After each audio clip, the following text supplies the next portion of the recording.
할렐루야. 우리 찬양 받으신 주님께 영광의 박수 올립시다.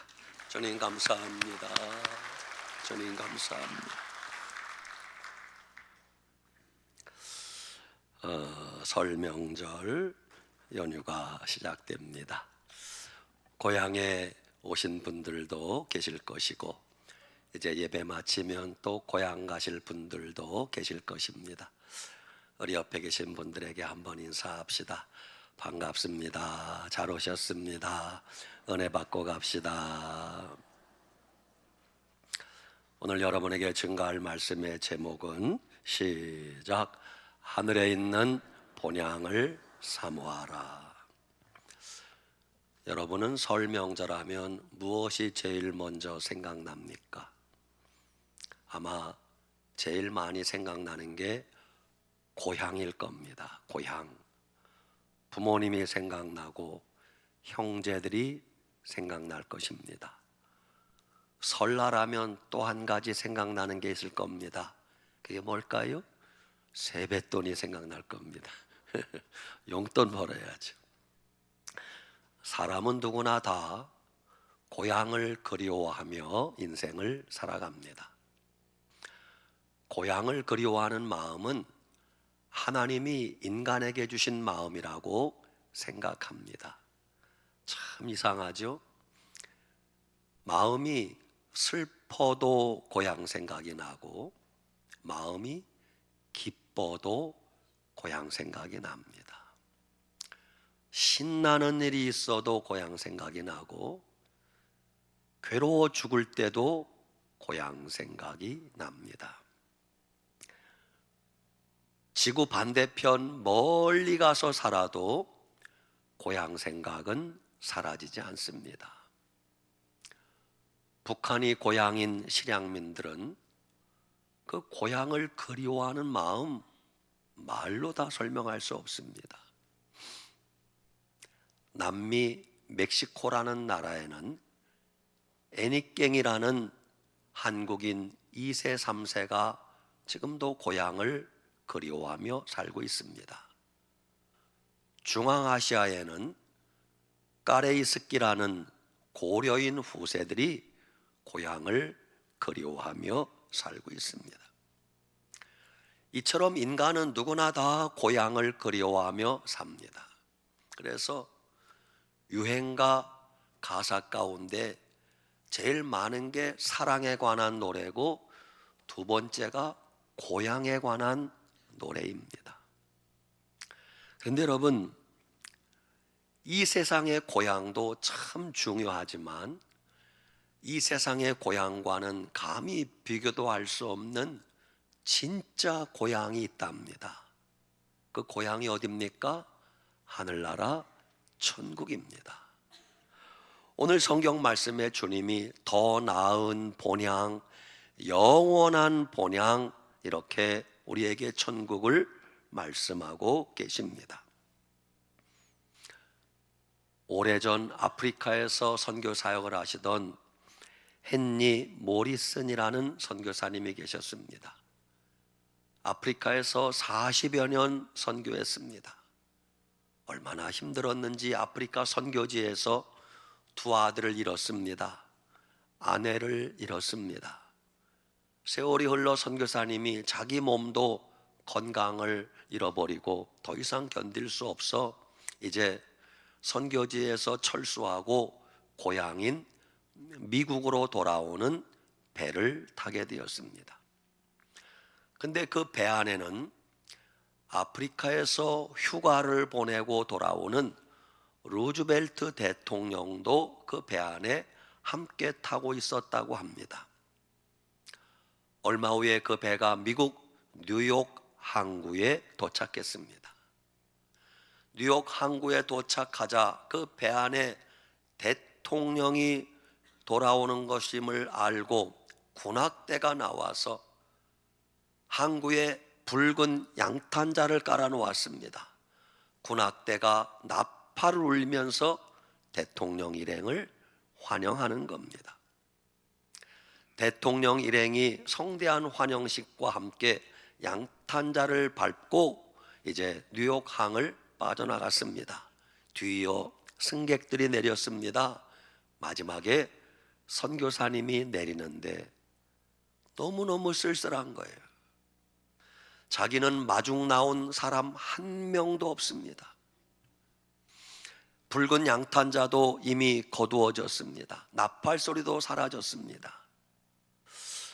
뒤늦게 항구를 빠져나오는 선교사님이 고개를 숙이고 더벅더벅 걸으며 하나님께 이렇게 볼멘 기도를 했답니다. 하나님, 아프리카에서 휴가를 마치고 돌아오는 대통령도 저렇게 환영 인파가 많은데 붉은 양탄자를 깔아놓고 나팔을 불면서 환영하는데, 나는 아프리카에서 40년 선교하면서 두 아들을 잃고 아내를 잃고 귀국하는데, 나는 고향에 왔는데 환영 나온 사람이, 마중 나온 사람이 한 사람도 없습니다. 주님, 섭섭합니다. 이런 마음을 품고 잠시 기도했대요. 항구를 빠져나가기도 전에 갑자기 벼락 같은 하나님의 음성이 들립니다.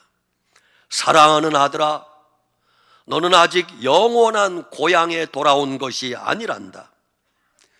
내가 먼 훗날 영원한 고향에 돌아오는 그날, 대통령을 맞이하는 군악대의 나팔 소리가 문제가 아니라 대통령을 맞이하는 붉은 양탄자가 문제가 아니라 하늘의 천군 천사들의 나팔 소리와 함께 내가 친히 너를 마중 나갈 것이다. 사랑하는 두 아들과 내 아내와 1000만 성도와 함께 내가 너를 마중 나갈 것이다. 붉은 양탄자가 문제가 아니라 하늘에 황금길을 깔아놓고 너를 예배할 것이다. 아들아, 끝까지 충성하라.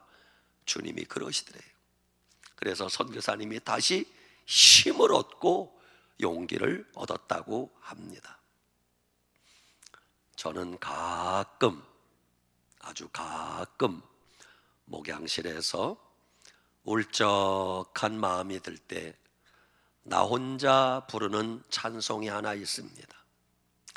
많은 사람들이 이 찬송은 장례식 찬송이라고 잘 안 부르는데 저는 혼자서 종종 부릅니다.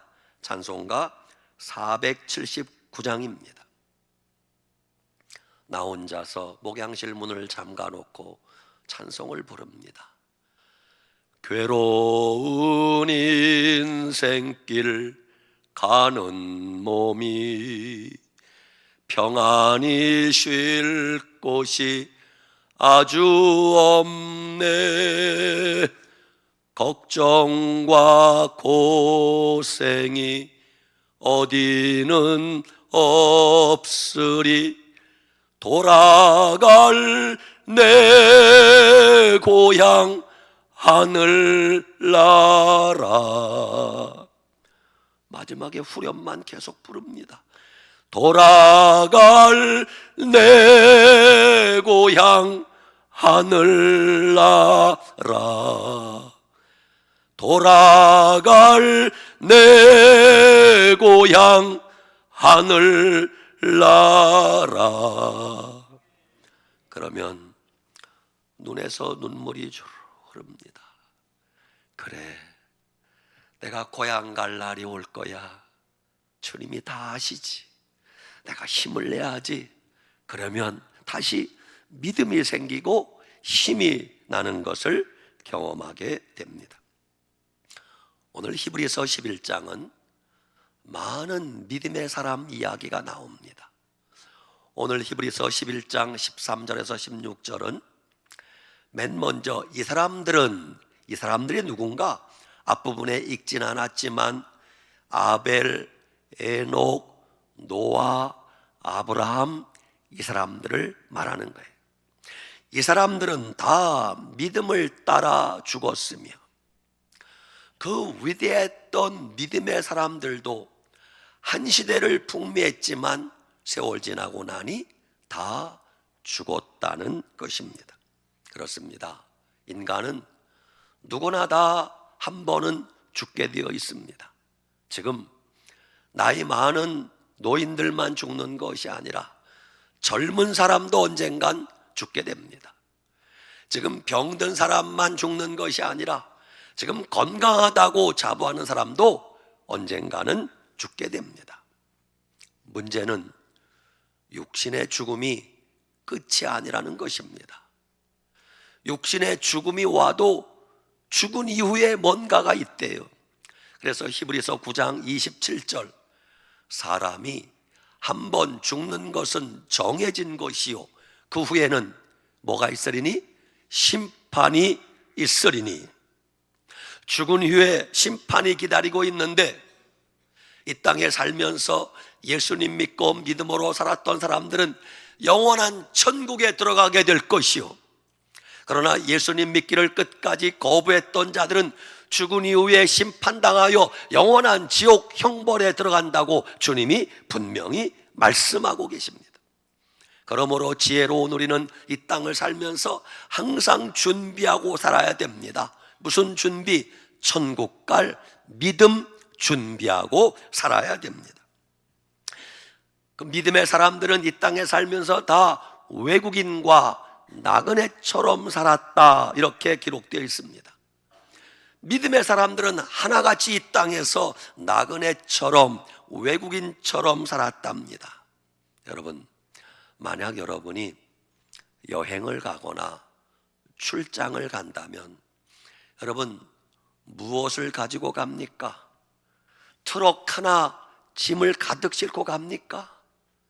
며칠 여행 가는 건데 몇 달 여행을 가거나 출장 마치면 돌아와야 되는데 트럭 가득 바리바리 짐을 싸가지고 가는 사람은 한 사람도 없습니다. 여러분, 여행을 가든 출장을 가든 짐은 간단하고 단순해야 내가 빨리 끝나면 돌아가야지 그럴 마음을 먹는 거예요. 믿음의 사람들은 이 땅에 살면서 나그네처럼 여행객처럼 단순하게 인생을 살았답니다. 그들은 나온 바 본향을 생각하였다라면 돌아갈 기회가 있었으려니와 그들이 이제는 더 나은 본향을 생각하니 사모하니 이는 하늘에 있는 것이라 그래요. 본향, 본래 고향이 두 가지가 있대요. 첫째는 나온 바 고향, 우리가 나온 고향, 이 땅에 있는 고향, 내가 태어난 곳, 부모님 계신 곳, 거기가 1차적인 고향이고, 둘째, 우리가 장차 가야 될 더 나은 고향은 어디입니까? 하늘나라 천국입니다. 아브라함의 본래 고향은 어디예요? 갈대아 우르입니다. 갈대아 우르는 그 당시 세계 최고의 문명 발상지입니다. 어느 날 갑자기 하나님이 아브라함을 부르십니다. 아브라함아, 예 주님, 내 본토 친척 아비집을 떠나 내가 내게 지시할 땅으로 가라. 하여튼 여러분도 아멘 안 하잖아요. 아브라함이 아멘 하겠어요? 지금 고향에서 터 잡고 잘 살고 있는데 뜬금없이 아무 대책도 없이 가라는 거예요. 여러분 가겠어요? 직장은 어떡하고, 내가 사는 땅은 어떡하고, 내가 집 지은 건 어떡하고 가라는 겁니까? 근데 아브라함은 그 말씀에 순종하여 갈대아 우르 고향을 등지고 가나안 땅으로 떠났단 말입니다. 어떻게 떠날 수 있었어요? 아브라함은 이 땅의 고향도 소중하지만 장차 가야 될 본향 천국을 믿었기 때문에 가나안 땅으로 떠난 것입니다. 가나안 땅에 도착한 아브라함은 하나님이 복을 주셔서 굉장한 거부가 되었습니다. 아브라함이 결코 가난하지 않았어요. 근데 아브라함은 거부였지만 거부로서 살지 않았어요. 그 당시 가나안 땅에는 많은 부자들이 나무로 집을 짓고 돌로 집을 짓고 으리으리한 집에서 그때도 살았어요. 근데 아브라함은 거부했음에도 불구하고 성경에 보면 아브라함은 일평생 어디서 살았어요? 장막에서 살았어요. 장막, 텐트 치고 살았습니다. 여러분 텐트 치고 그 며칠 휴가 갈 때는 재미있지만 거기서 평생을 살려면 못 사는 거예요. 근데 아브라함은 평생을 장막에서 나그네처럼 살았답니다. 왜? 이 땅의 삶은 잠깐이야. 난 하나님 부르시면 고향 가야 돼. 영원한 보양 천국에 가야 돼. 그러면서 아브라함은 이 땅을 나그네처럼 살았다는 것입니다. 여러분, 이 땅에 사는 인생은 짧습니다. 성경에 우리 인생이 얼마나 짧은가 이렇게 표현되어 있습니다. 너 인생은 나그네와 같다. 너 인생은 풀의 꽃과 같다. 너 인생은 안개와 같다. 너 인생은 티끌과 같다. 너 인생은 먼지와 같다 그랬어요. 이렇게 짧은 인생 살면서 너희가 이 땅에서 천년 만년 살 것처럼 살지 말고 나그네처럼 잠깐 살다가 하나님 부르시면 영원한 고향에 간다는 것을 기억하고 살라는 것입니다. 여러분, 믿음의 사람은 이 땅에 사는 삶이 단순해야 됩니다. 인생의 목표가 단순해야 됩니다. 그리스도인의 인생의 목표는 한 가지밖에 없습니다. 너희가 먹든지 마시든지 무엇을 하든지 다 하나님의 영광을 위하여 하라. 나의 삶의 목표는 오직 하나님의 영광, 그거 하나면 족한 것이에요. 그리스도인의 삶은 삶의 방식이 단순해야 됩니다. 우리는 삶이 복잡하지 않습니다. 교회 갔다가 집에 갔다가 직장 출근했다가 다른 거 없습니다.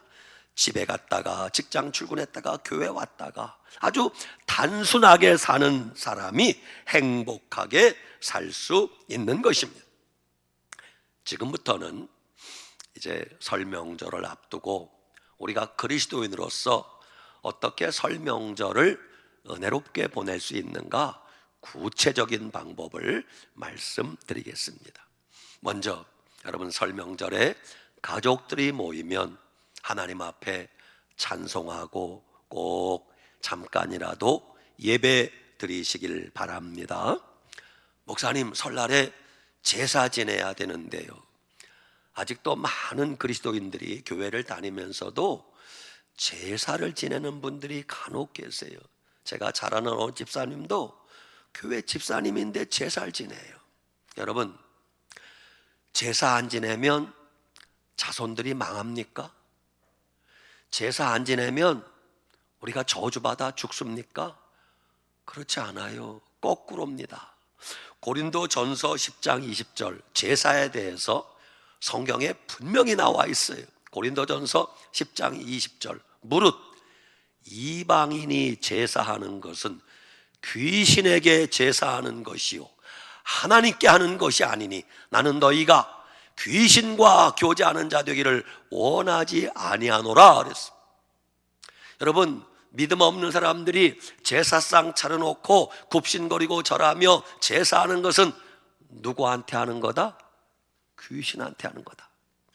여러분, 귀신을 섬기기 원합니까? 살아계신 하나님을 섬기기 원하십니까? 하나님을 섬기시기 바랍니다. 두 번째, 설날에 먹을 게 많잖아요. 떡국도 끓이고 한 발자국 가면 죽도시장 가서 회도 떠다가 가족들이 맛난 음식을 먹으면서 하나님 이렇게 배불리 먹게 해주셔서 감사합니다. 감사합니다. 감사가 넘치는 명절 되시길 바랍니다. 명절에 떡국도 많이 드시고 다 좋은데 절대 먹지 말아야 될 게 있어요. 첫째, 제사 음식은 먹지 마세요. 둘째, 술은 먹지 마세요. 세 번째, 행동을 잘못해서 욕은 먹지 마세요. 욕 먹으면 안 돼. 술 드시면 안 돼. 여러분, 제사 음식도 드시면 안 돼. 모처럼 가족들이 모였다고 술 한잔 해야지. 그렇게 술 한잔 걸치고 나면 그 한 잔이 두 잔 되고 두 잔이 세 잔 되고 그래서 거나하게 취하면 그 한 잔 술로 시작된 것이 모처럼 즐거웠던 명절이 완전히 초상집 되는 가정들이 얼마나 많은지 모릅니다. 여러분, 절대 조심하셔야 됩니다. 설 명절에는 가족들이 모이면 여러분 입 조심 말 조심을 하셔야 됩니다. 무조건 은혜의 말만 하시기 바랍니다. 잠언 25장 11절, 경우에 합당한 말은 아로새긴 은쟁반에 금사과니라 그랬어요. 합당한 말은 아로새긴 은쟁반에 금사과 같이 그렇게 빛나고 맛있다는 거예요. 명절에 가족들이 만나면 우리가 해야 될 말은, 여러분, 믿음의 말을 하고 칭찬의 말을 하고 위로의 말을 하고 사랑의 말을 하고 격려의 말을 하고. 여러분, 아직도 아멘 안 하는 사람들은 누구여 도대체? 그래야 되는 것이. 한번 따라 합시다. 연습해야 돼요. 연습 안 하면 잘 안 돼. 왜? 평소에 하도 안 해봤기 때문에. 가족을 만나면 무슨 대화가 나오거들랑 이렇게 말하세요. 크게. 괜찮아. 그럴 수도 있어. 다 잘 될 거야. 조금만 참고 힘내. 기도하면 하나님이 도와주실 거야. 아멘. 그런 말만 하시기 바랍니다. 고향 가기도 전에 벼르고 별러서 이번에 고향 가면 그 버르장머리 없는 조카 새끼들 버릇 좀 고쳐놓고 와야지. 그러시지 마세요. 이번에 가면 내가 그동안에 쌓인 거 풀고 와야지. 그러시지 마세요. 이번에 가면 저번에 부모님 돌아가시고 왜 형이 더 가지고 간 거야? 왜 누나가 더 가지고 난 조금밖에 안 준 거야? 따지고 와야지. 그러시지 마세요. 여러분, 우리는 믿음의 사람 아닙니까? 믿음의 사람은 달라야 돼. 생각이 달라야 되고 말하는 게 달라야 되고. 우리는요, 이길 생각하지 말고 져줄 생각하고 양보할 생각하고 손해볼 생각하고. 따라합시다. 져줄 생각하고 양보할 생각하고 손해볼 생각하자. 그리고 집에 다녀오시면 은혜로운 명절 발걸음이 될 것입니다. 말 한마디가 얼마나 중요한가. 이맘때쯤이에요. 방학을 맞이하여 미국에서 공부하던 딸이 한국에 왔습니다. 이제 개학을 앞두고 추운 겨울 이제 다시 미국으로 가야 돼요. 내일 출국인데 하루 전날 이게 웬일이에요? 눈길에 미끄러져서 그 딸이 왼쪽 팔이 부러졌습니다. 병원에 입원했습니다. 부모님과 형제들이 병실에 둘러앉아 한 걱정을 합니다. 이제 팔이 부러졌으니 미국에 가기도 어렵고 한 학기 휴학을 해야 될 상황입니다. 본인도 그렇고 가족들이 얼굴이 수심이 가득합니다. 뒤늦게 믿음 좋은 할머니가 병실로 달려옵니다. 우리 손녀딸이 다쳤다며. 병실에 들어서니 가족들이 침울합니다. 그러자 믿음 좋은 할머니가 가족들과 손녀딸 앞에서 이러는 거야. 자, 할머니가 기도할게. 기도하자. 다 눈 감아라. 눈을 감았어요. 할머니가 기도합니다. 하나님 아버지 감사합니다. 우리 손녀딸이 대갈박이 뽀사지지 않고 팔만 부러져서 감사합니다. 하나님 아버지 감사합니다. 우리 손녀딸이 다리몽댕이 부러지지 않고 한쪽 팔만 부러져서 감사합니다. 하나님 아버지 감사합니다. 우리 손녀딸이 밥 먹는 오른팔 다치지 않고 왼쪽 팔 하나만 다쳐서 감사합니다.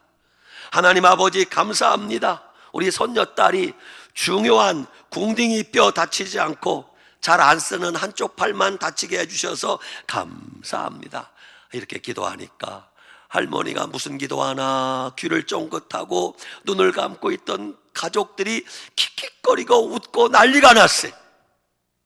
침울하던 분위기가 다 사라지고 괜찮아, 기도를 마치고 괜찮아, 살다 보면 그럴 수도 있지. 까짓거 왼쪽 팔 하나 다쳤는데 오른팔 멀쩡하잖아, 두 다리 멀쩡하잖아, 중요한 궁둥이 안 다치고 대갈박 안 다치고 감사하자, 감사하자. 다시 감사를 회복했다고 합니다.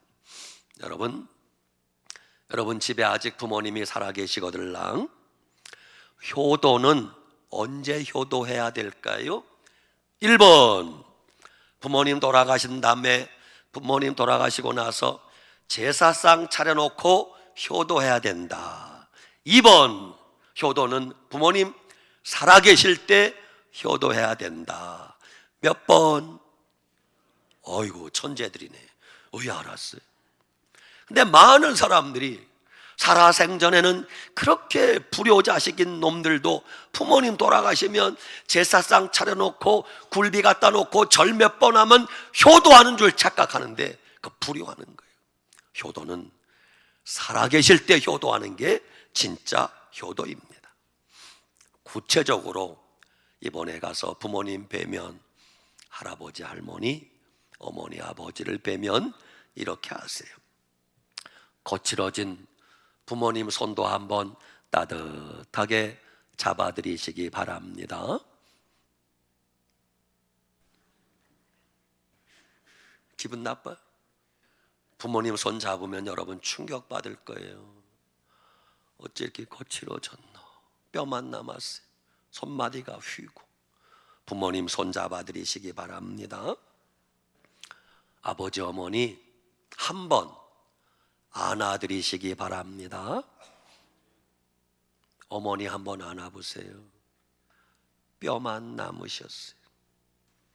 부모님 앉으시라 하고 어깨도 주물러 드리고 시큰거리는 다리도 한번 주물러 드리시기 바랍니다. 아버지 어머니 소파에 앉으시라 하고 부엌에 가서 따뜻한 물 대야에 떠다가 아버지 어머니 양말 벗겨 부모님 발도 한번 좀 닦아 드리세요. 부모님 발이 어떻게 생겼나 한번 보시고 나를 낳아 길러주시느라 늙으신 부모님 다리 한번 닦아 드리세요. 눈물 나지 않을 수가 없을 거예요. 다 닦고 나면 그냥 바로 양말 씻겨드리지 말고 나이 들면 제일 힘든 게 손톱은 그나마 좀 괜찮아. 발톱 깎는 게 그래 힘들어요. 저도 손톱은 내가 깎는데 발톱은 제 아내가 깎아줄 때 말은 못하는데 그래 고맙더라고요. 여러분 부모님 발톱 한번 좀 깎아드리세요. 아예 집에 갈 때 저 문구점에 가서 37 제일 좋은 거 손톱깎이 하나 큰 걸로 사가세요. 그래서 부모님 발톱 좀 한번 깎아드리고 오세요. 그리고 농촌에 부모님이 나이 들어서 삽질 못하고 장작 못 패고 좀 그런 일도 좀 하고 오세요.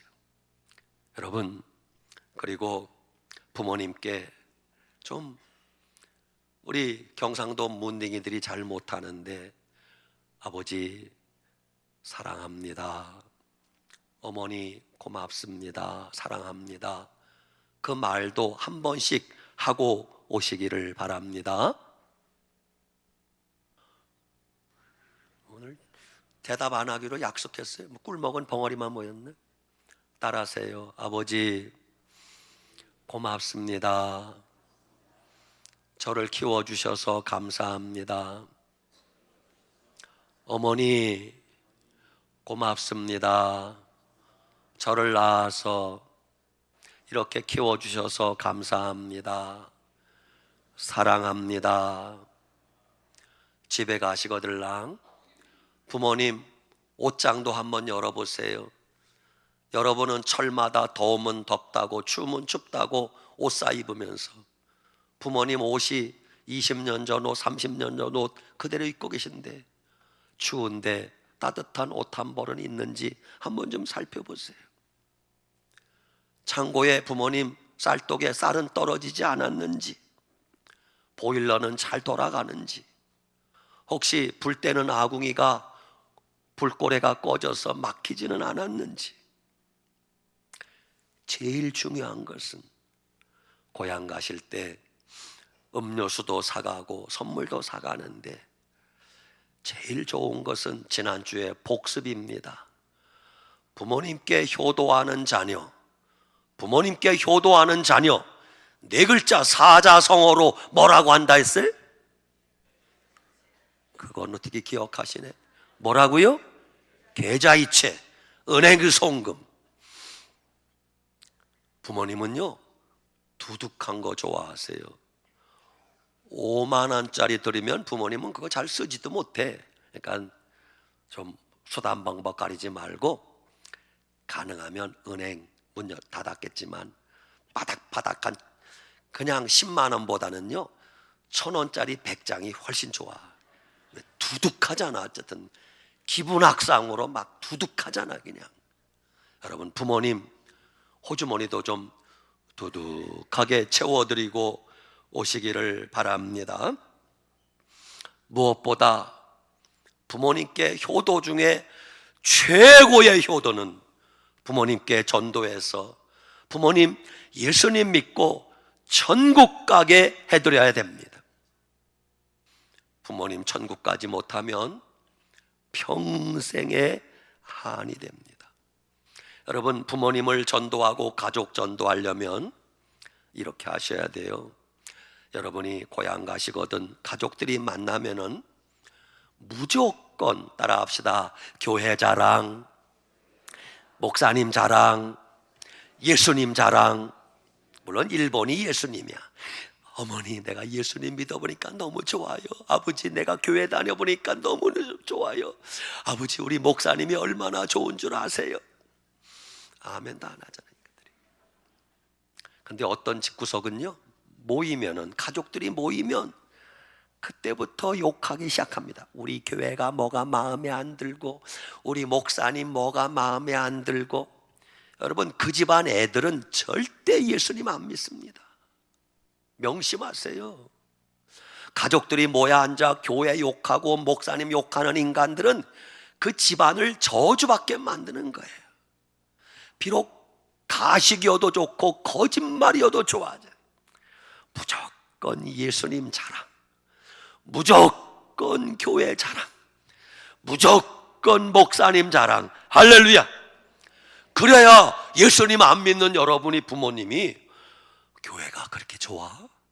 목사님이 그렇게 좋아? 나도 한번 가야지. 그렇게 되는 것입니다. 여러분 질문입니다. 앞으로 여러분이 고향에 몇 번 더 가시겠습니까? 앞으로 여러분이 떡국을 몇 그릇이나 더 잡숫겠습니까? 인생 그렇게 길지 않습니다. 마지막으로 고향 가시거들랑 한 가지 숙제가 있습니다. 대개 고향이 우리 시골이잖아요. 시골에 가시거들랑 고향 마을을 짓고 계신 고향에 교회가 다 있잖아요. 내가 어렸을 때 다니던 그 교회, 내가 여기서 교회 학교 다녔는데 그 고향 마을에 교회를 지키고 계신 전도사님이든 목사님이 계실 거예요. 갈 때든 올 때든 한번 운전해서 잠깐 들려서 전도사님, 목사님, 제가 이 교회 출신이에요.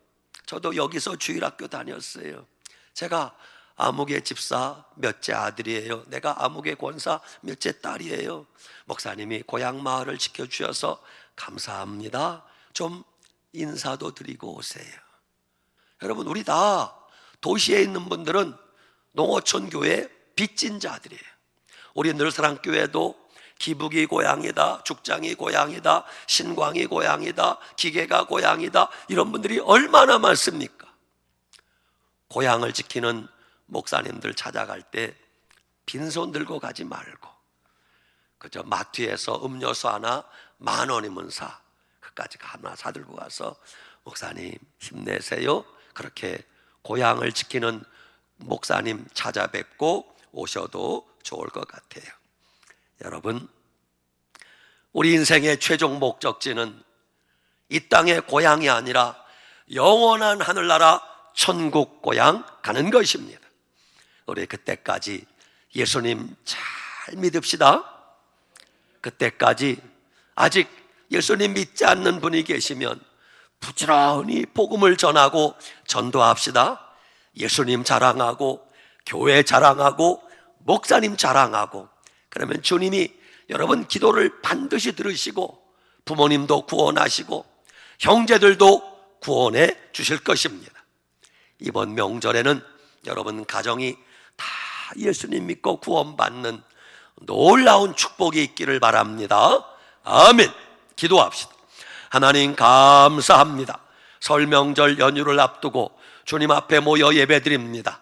우리의 예배가 하늘 보좌에 상달되게 하시고 오늘 말씀을 통하여 이 땅의 고향도 소중하지만 하늘나라 영원한 본향 천국이 더 소중함을 기억하고 하늘나라 천국 바라보고 믿음으로 살게 하여 주시옵소서. 예수님 이름으로 축복하고 기도 올리옵나이다. 아멘.